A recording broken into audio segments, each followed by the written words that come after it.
Chemical hair டைக்கு bye சொல்லிட்டு natural hair டைக்கு ஹை சொல்லுங்க. அமோனியா சல்ஃபேட் பிபிடி இல்லாமல் தயாரிக்கப்பட்ட ஜிகே நேச்சுரல்ஸோட natural black hair dye. Jayalalithaa caste neutral leader. MGR 30.3 விழுக்காடுங்கிறத ஜெயலலிதா அம்மையார் இறக்கும் தருவாயில் 40 விழுக்காடு கட்சியாட்டு அதை விட்டுட்டு போனாங்க. அதற்கு முக்கிய காரணம் விமன் ஐக்கா நாட்டு ஜாதி கடந்து பெண்கள் ஜெயலலிதா அம்மையாருக்கு கூடுதலாக வாக்களிக்க ஆரம்பிச்சிட்டாங்க. போல்டா ஒரு மத்திய அரசை கவிழ்க்கிறதுக்கு போனார். எம்ஜிஆருக்கோ கலைஞருக்கோ மற்ற திராவிட இயக்க தலைவர் யாருக்குமே இல்லாத ஒரு போல்ட்னஸ் ஜெயலலிதா அம்மையாருக்கு இருந்தது. நான் அதை மறுக்க வரல, அது ஜெயலலிதா அம்மையாருக்கு பெரிய பெரிய போல்ட்னஸ் தான். அதே மாதிரி பிராமண சமுதாயத்தை பொறுத்தவரையில் மற்ற நான் பிராமின்ஸ் ஜெயலலிதா அம்மையார் காலில் விழுந்தது பிராமண சமுதாயத்துக்கு ஒரு சோசியல் எலிவேஷன். அதை நான் கேட்கிறேன். முன்னாள் அமைச்சர்கள் எல்லாருமே அந்த பிஎஸ் பாண்டியனை தவிர, எதுக்காக அந்த பிஎஸ் பாண்டியன், காளிமுத்து, திருநாகர் சன்னை, இப்படி ஒரு சிலரை தவிர என்னோட ஆளுமை காட்டுறேன் அப்படிங்கிறதுக்காக பண்ணாங்க. ஆளுமை காட்டுறது அது பெரிய பிராமணர் மட்டுமல்ல, எல்லா பெண்களுக்குமே அது பெரிய சோசியல் எலிவேஷன் ஆயிடுச்சு. ஆண்கள்லாம் ஜெயலலிதா காலில் விடுறாங்க போது பெண்கள் மத்தியில் அது பெரிய சோசியல் எலிவேஷன் ஆயிடுச்சு. அதே வேளையில் எம்ஜிஆர் கருப்பு எம்ஜிஆர் வரும்போது இவங்களும் பதவிக்கு 1001 ஸ்டில்லு, நாடோடி மன்ன ஸ்டில்லு, ஒளி உலக ஸ்டில் எல்லாம் பெருசாக போட்டாங்கிறது நான் ஒத்துக்கிறேன். நான் தரவுகளோட தான் எதையும் பேசுவேன்.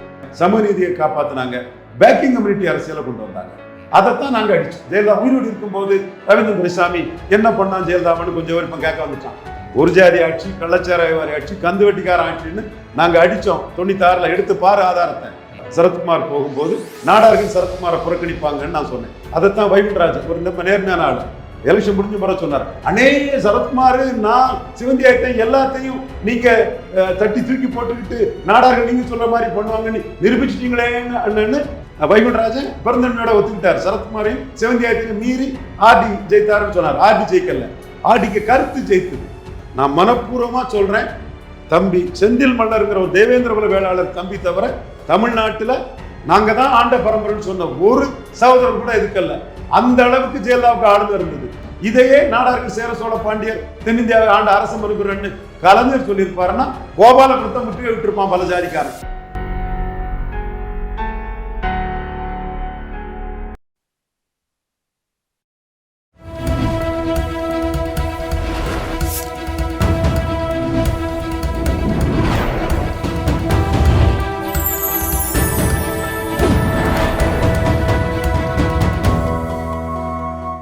சேனல் 5 தமிழர்களுக்கு வணக்கம். இன்றைய நேர்காணலில் நம்முடைய இணைந்திருப்பவர் அரசியல் விமர்சகர் திரு ரவீந்திர துரைசாமி அவர்கள்.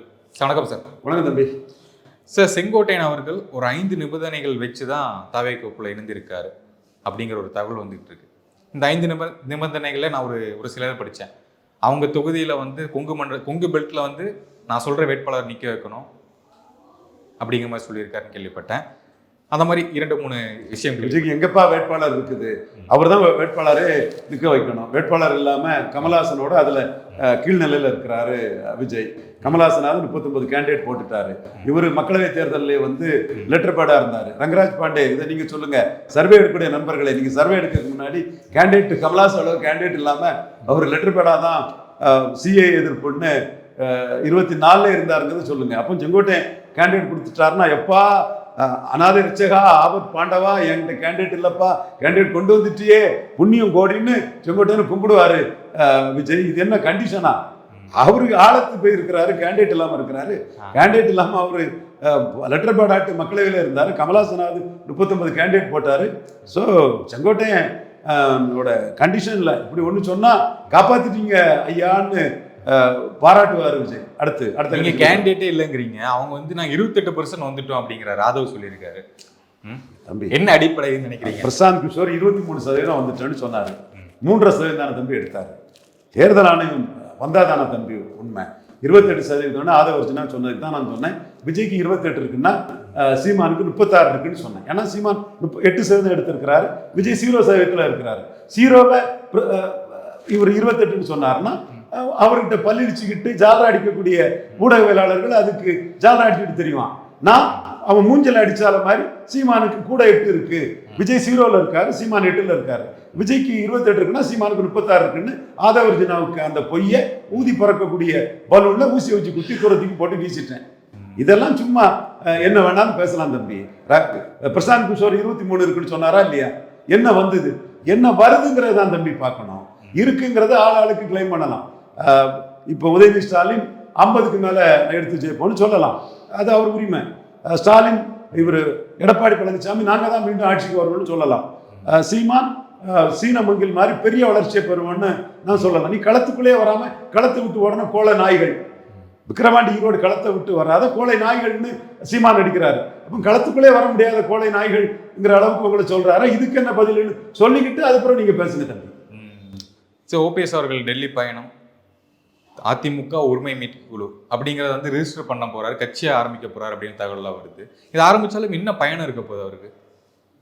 டெல்லி போயிருக்காரு தம்பி, வேற தகவல் எதுவும் வரல. டெல்லி போயிட்டு வந்து அந்த தகவல்கள் தெளிவாக தெரியட்டு அதுக்கு பிறகு பேசிக்கலாம். நான் ஓபிஎஸ்க்கு கான்டாக்ட் பண்ணல, அவரோட லாயலிஸ்டான யாதவ் சமுதாயத்தை சேர்ந்த மதுரை எம்பிஆர் இருந்த நண்பர் கோபாலகிருஷ்ணன் கேட்டேன், தகவல் என்னன்னு கேட்டேன். அது போயிட்டு வந்த பிறகு தான் தெரியும்னு அவரும் சொல்லிட்டாரு. ஸோ அவர் எதுக்கு போனார், ஏன் போனாருங்கிறதெல்லாம் போயிட்டு வந்த பிறகு தான் தெரியும். அவர் அதை விளக்கம் சொன்ன பிறகு தான் நம்ம அதை தெளிவுபடுத்த முடியும். வதந்திகள் பல ரூபத்திலையும் பரவுது. ஸோ அந்த வதந்திகளை வந்து ஓபிஎஸ் தான் கிளியர் பண்ணணும். என்னை பொறுத்தவரை அவர் எடப்பாடியை சிஎம்ஐ ஏற்றுக்கிட்டு போகக்கூடிய தன்மையில் அவர் போக மாட்டார் நான் நம்புகிறேன். அப்படி போனால் அவர் சமுதாயம் ஏற்றுக்கிடாது, அவருக்கு ஆதரவாளர்களை ஏற்றுக்கிட மாட்டாங்க. இன்னும் சொல்லப்போனால் அவர் பொதுச் செயலாளர் தேர்வு செல்லாதுன்னு தேர்தல் ஆணையத்தில் ஒரு வழக்கு இருக்குது இல்லையா, அது தொடர்பாட்டு கூட வழக்கறிஞர்களை பார்க்கறதுக்காக அவர் போயிருக்கலாம். அதில் அவருக்கு ஒரு தீர்ப்பு வரும்னு அவர் ஒரு ரே ஆஃப் ஹோப், ஒரு நம்பிக்கை ஒளி அவருக்கு இருக்கலாம். ஸோ வரட்டும், பார்க்கட்டும், பேசிக்கலாம். இன்னைக்கு வந்து முன்னாள் முதல்வர் ஜெயலலிதா அவர்களுடைய நினைவு நாள். அவங்க இருந்தப்போ நம்ம நிறைய விஷயங்கள் கேள்விப்பட்டிருக்கோம். அவங்களுடைய ஆளுமை, தனியாக கூட்டணி இல்லாமல் தனியாக ஜெயிச்சவங்க, அந்த மாதிரி நிறைய விஷயம் கேள்விப்படுறோம். இப்போ அதிமுக எப்படி இருக்குது, அப்போ எப்படி இருந்தது சார் உங்களுடைய பார்வை அன்று என்றும்? Jayalalithaa constitutional leader. எம்ஜிஆர் 1977 30.3 விழுக்காடு வாக்குகளை பெற்று தான் ஆட்சிக்கு வந்தார். 4 முனை போட்டியில் தான் ஆட்சிக்கு வந்தார். மும்முனை போட்டினா எம்ஜிஆர் வந்து அன்னைக்கு ஆட்சி அதிகாரத்துக்கு வர முடியாத ஒரு சூழ்நிலை தான் வந்திருக்கும். பலமான எதிர்கட்சி தலைவராக தான் வந்திருக்க முடியும். ஏன்னா அந்த அளவுக்கு குறைவான வாக்குகளை தான் பெற்றிருந்தார். எம்ஜிஆர் 30.3 விழுக்காடுங்கிறத ஜெயலலிதா அம்மையார் இறக்கும் தருவாயில் 40 விழுக்காடு கட்சியாட்டு அதை விட்டுட்டு போனாங்க. 40 விழுக்காடு கட்சியாட்டு அவங்க விட்டுட்டு போனாங்கன்னா எம்ஜிஆர் ஆரம்பித்த 30-33ங்கிற இதை 40 அளவுக்கு அந்த அம்மையார் கொண்டு போனாங்கன்னா அதற்கு முக்கிய காரணம் வந்து விமன் ஐகான் நாட்டு ஜாதி கடந்து பெண்கள் வந்து ஜெயலலிதா அம்மையாருக்கு வந்து கூடுதலாக வாக்களிக்க ஆரம்பிச்சிட்டாங்க. திமுகவுக்கு ஆதரவளித்த பெண்கள் கூட ஜெயலலிதா அம்மையாருக்கு பெரிய அளவில் வாக்களிக்க ஆரம்பிச்சிட்டாங்க.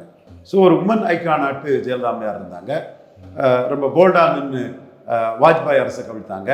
மோடியா லேடியான்னு கேட்டாங்க. இந்த இடத்துக்குள்ள நினைவு தினம்னாலும் நான் இன்னொன்னையும் பதிவு பண்ணி தான் தீரணும். ஜெயலலிதா போல்டு லீடர், பெரிய லா அண்ட் ஆர்டரில் சிறப்பாக செயல்பட்டாங்க. அதெல்லாம் சொல்லும்போது மோடியா லேடியான்னு கேட்டாங்கிறத பலரும் சொல்லும்போது இதையும் நான் பதிவு பண்ணி தான் ஆகணும். நினைவு அஞ்சலி நாளில் ஒரு தலைவரை நான் அவமானப்படுத்துறதுக்காக சொல்லலை. இறந்து போன ஒரு தலைவரை வச்சு தாமோதரதாஸ் நரேந்திர மோடியை நீங்கள் அவமானப்படுத்திங்கன்னா நான் இதை பதிவு பண்ணாமல் இருக்க முடியாது.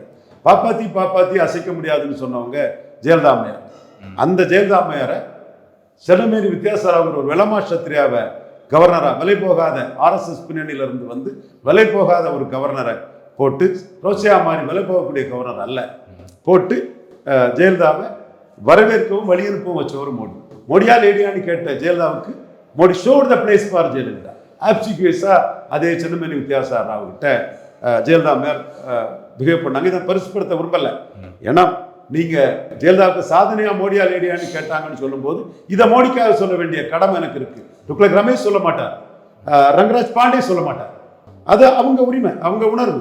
எனக்கு மோடியா லேடியான்னு கேட்டவங்கள மோடி இப்படி ஷோட் த பிளேஸ் ஃபார் மோடிங்கிறத நான் பதிவு பண்ணிடுறேன். ஏன்னா பல விஷயங்கள்ல மோடி கிட்ட என் கருத்துக்கு தனி வெயிட்டேஜ் என்னைக்கும் உண்டு. நேற்று இருந்தது, நாளைக்கும் இருக்குங்கிறத நான் உறுதியாக நம்புறேன். ஓகே, ஜெயலலிதா அம்மையாரோட மற்ற சிறப்பு என்னன்னா போல்டா ஒரு மத்திய அரசை கவிழ்க்கிறதுக்கு போனார். எம்ஜிஆருக்கோ கலைஞருக்கோ மற்ற திராவிட இயக்க தலைவர் யாருக்குமே இல்லாத ஒரு போல்ட்னஸ் வந்து ஜெயலலிதா அம்மையாருக்கு இருந்தது. நான் அதை மறுக்க வரல, அது ஜெயலலிதா அம்மையாருக்கு பெரிய பெரிய போல்ட்னஸ் தான். 69% இடஒதுக்கீடை தன்னோட அரசியல் செல்வாக்கா பிற்படுத்தப்பட்ட மக்களுக்கு உறுதிப்படுத்தி கொடுத்தாங்க. அதுவும் ஜெயலலிதா அம்மையாரோட ஒரு செல்வாக்கு தான். அவங்க கூட கூட்டணி வச்சாதான் 40 சீட்டும் ஜெயிக்க முடியுங்கிற ஒரு சூழல் காங்கிரஸுக்கு இருந்ததுனால தான் நரசிம்மராவ் உடனே வந்து அதை செயல்படுத்தி கொடுத்தாங்க. அவரோட அரசியல் அதிகாரம் தான் 69% உறுதிப்படுத்தி கொடுத்தது. அதே மாதிரி காமராஜர் அரசியல் அதிகாரம் தான் முதல் கான்ஸ்டியூஷன் அமெண்ட்மெண்ட்டை முக்குலத்தோரும் வன்னியர்களும் போன்ற சமூகங்களும் 64 புற நாடார்கள் 74 புற விழாள கொண்டர்கள்லாம் வாழ்வு பெறுவதற்கு முக்கிய காரணமாட்டு இருந்ததுங்கிறதும் மறைக்க முடியாத உண்மை. 69% விழுக்காடை உயர்த்தி நிலைநிறுத்தி காட்டியது சமூக நீதி காத்த வீராங்கனை ஐயா வீரமணியால பட்டம் கொடுக்கப்பட்ட ஜெயலலிதா அம்மையாரோட ஒரு சாதனையாக தான் நான் முழுக்க பார்க்குறேன். அதே மாதிரி பிராமண சமுதாயத்தை பொறுத்தவரையில் மற்ற நான் பிராமின்ஸ் ஜெயலலிதா அம்மையார் காலில் விழுந்தது பிராமண சமுதாயத்துக்கு ஒரு சோஷியல் எலிவேஷன். ஆனால் பாப்பாத்தி அசைக்க முடியாதுன்னு சொன்ன ஜெயலலிதாவை தான் சென்னமேனி வித்தியாசர் வளமா சத்தியராக வச்சு மோடி ஷோர் த பிளேஸ்ன்னு காட்டினேன். அதுவும் உண்மை. ஜெயலலிதா அம்மையார் காலில் மற்றவங்க விழுந்ததெல்லாம் மிஸ்டர் வாசன் பிராமினுடைய எடிட்டர் என் நண்பர் வாசன் பிரசவகத்தில் இருந்தார். பிராமின்ஸுடைய எடிட்டர் மிஸ்டர் வாசன் அவர் சொல்லுவார், எங்களுக்கு என்ன கிடைச்சதுன்னா உங்க இடைநிலை ஜாதிகள்லாம் ஜெயலலிதா அம்மையார் காலில் விழுந்தாங்க. அது பிராமின்ஸுக்கு ஒரு சோசியல் எலிவேஷன் கிடைச்சது. பாப்பாத்தி அசைக்க முடியாதுன்னு சொன்ன ஜெயலலிதா காலில் தான் எல்லா தலைவர்களும் எடப்பாடி அதை நான் கேட்கிறேன். எல்லா அமைச்சர்கள் எல்லாருமே அந்த பிஎஸ் பாண்டியனை தவிர எதுக்காக காளிமுத்து திருநாகர் சன்னை இப்படி ஒரு சிலரை தவிர என்னோட ஆளுமை காட்டுறேன் அப்படிங்கிறதுக்காக பண்ணாங்க. ஆளுமை காட்டுறதுக்கு பண்ணது அது பெரிய பிராமணர் மட்டுமல்ல எல்லா பெண்களுக்குமே அது பெரிய சோசியல் எலிவேஷன் ஆயிடுச்சு. ஆண்கள்லாம் ஜெயலலிதா காலில் விழுறாங்க போது பெண்கள் மத்தியில் அது பெரிய சோசியல் எலிவேஷன் ஆயிடுச்சு. அதனால தான் அதிமுக அடிப்படை வாக்கு வங்கியை பெற்றவங்க கூடுதலாக 10 விழுக்காடு வாக்கு வங்கியை பெற்றாங்க. அதே வேளையில் எம்ஜிஆர் கருப்பு எம்ஜிஆர் வரும்போது இவங்களும் பதறிட்டு 1001 ஸ்டில்லு நாடோடி மன்ன ஸ்டில்லு ஒளி உலக ஸ்டில் எல்லாம் பெருசாக போட்டாங்கிறது நான் ஒத்துக்கிறேன். நான் தரவுகளோட தான் எதையும் பேசுவேன். ஸோ ஒரு விமன் ஐக்கானாக இருந்தாங்க, சமூக நீதியை காப்பாற்றினாங்க, பேக்கிங் கம்யூனிட்டி அரசியலை கொண்டு வந்தாங்க. அதைத்தான் நாங்கள் அடிச்சோம். ஜெயலலிதா உயிரோடு இருக்கும்போது ரவீந்திரன் துரைசாமி என்ன பண்ணான் ஜெயலலிதான்னு கொஞ்சம் விருப்பம் கேட்க வந்துட்டான். ஒரு ஜாதி ஆட்சி, கள்ளச்சாராயவாரி ஆட்சி, கந்து வெட்டிக்கார ஆட்சின்னு நாங்கள் அடித்தோம். 96 எடுத்து பாரு ஆதாரத்தை. அடுத்து 2006 நடராஜனுக்கு எதிராக சரத்குமார் அதிமுக சேரும்போது நாடார் உணர்வுக்கு எதிராக சரத்குமார் போகும்போது நாடார்கள் சரத்குமாரை புறக்கணிப்பாங்கன்னு நான் சொன்னேன். அதைத்தான் வைகுண்டராஜன் ஒரு நம்ம நேர்மையான ஆள் எலெக்ஷன் முடிஞ்ச முறை சொன்னார், அனே சரத்குமார் நான் சிவந்தியாயத்தையும் எல்லாத்தையும் நீங்க தட்டி தூக்கி போட்டுக்கிட்டு நாடார்கள் நீங்க சொல்ற மாதிரி பண்ணுவாங்கன்னு நிரூபிச்சிட்டீங்களேன்னு அண்ணன்னு ஊர்ல இருந்து வந்ததுமே அவருக்கு ஆபீஸ்ல என்ன சொன்னாரு, என் தம்பி RSS கண்ணன் கோசல்ராம் இவங்க எல்லாரும் சேர்ந்து டீமா தான் ஒரு கருத்து உருவாக்கம் பண்ணி நாடார்களை ஜெயலலிதாவுக்கு எதிராக நாங்க திருப்பணும். அப்போ நீங்க வைகுண்டராஜன் பெருந்தன்மையோட ஒத்துக்கிட்டார். சரத்குமாரையும் சிவந்தியாயத்தையும் மீறி ஆர்டி ஜெயித்தாருன்னு சொன்னார். ஆர்டி ஜெயிக்கல, ஆர்டிக்கு கருத்து ஜெயித்தது. அப்போ அதுக்கு பிறகு ஜெயலலிதா அம்மையார் என்ன பண்ணாங்கன்னா, இவன் ஆர்டி டீம் தாண்டிங்க நாடார் தொண்டர்கள் நிமிர்ந்து அடிப்பானுங்க, விடமாட்டானுங்க, ஃபைட் டு தி ஃபினிஷ் நிற்பானுன்னு சொன்னதும் நாடார்களை திருப்திப்படுத்துறதுக்கு சேர சோழ பாண்டியர் தென்னிந்தியாவை ஆண்ட அரச மரபினர்னு சொன்னாங்க. நான் மனப்பூர்வமா சொல்றேன், தம்பி செந்தில் மல்லருங்கிற ஒரு தேவேந்திர குல வேளாளர் தம்பி தவிர தமிழ்நாட்டில் நாங்க தான் ஆண்ட பரம்பரைன்னு சொன்ன ஒரு சகோதரர் கூட இதுக்கல்ல. அந்த அளவுக்கு ஜெயலலிதாவுக்கு ஆளுமை இருந்தது. இதையே நாடார்கள் சேர சோழ பாண்டியர் தென்னிந்தியாவை ஆண்ட அரச மரபினர்னு கலைஞர் சொல்லியிருப்பாருன்னா கோபாலபுரத்தை முற்றுகை விட்டுருப்பான் பல ஜாதிக்காரன். என்ன ஜெயலலிதா சொன்னாங்க, எதுக்கு சொன்னாங்க? ஆர்டி டீம் 96 2006 தோக்கடிச்சு காட்டுனதுனால ஜெயலலிதா அம்மையார் சொன்னாங்க. அப்போ இன்னைக்கு தம்பி ஹரிநாடார் அவன் 5ஆம் தேதி ஜெயலலிதாவுக்கு போஸ்டர் போடுவான். இன்னைக்கு போஸ்டர் வந்திருக்கும், பார்த்துருப்பீங்க. நாடார்களை சேர சோழ பாண்டியர் தென்னிந்தியாவை ஆண்ட அரச மரபினர்னு சொன்ன ஜெயலலிதா அம்மையாருக்கு நன்றின்னு ஒரு போஸ்டர் போட்டிருப்பாப்புல. ஸோ ஜெயலலிதாவுக்கு பேக்கிங் கம்யூனிட்டி அரசியலுக்கு எதிராக அதை எதிர்த்து அடித்தது நாடார்கள்.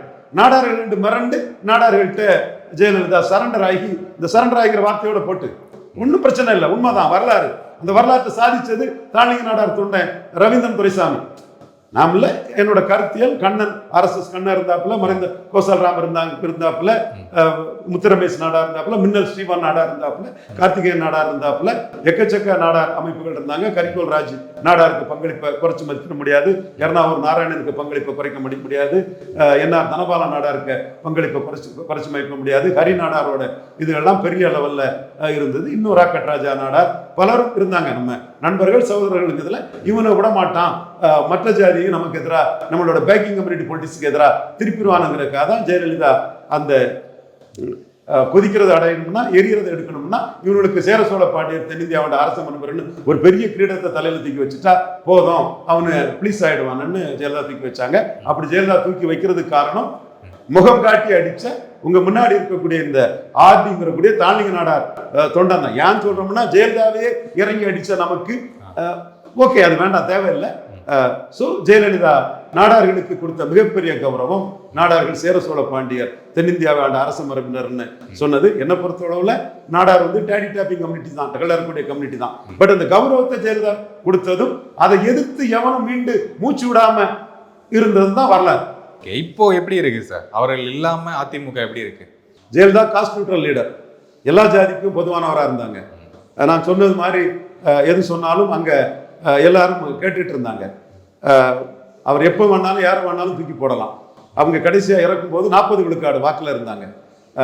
2014 45 விழுக்காடு வாக்கு எடுத்தாங்க.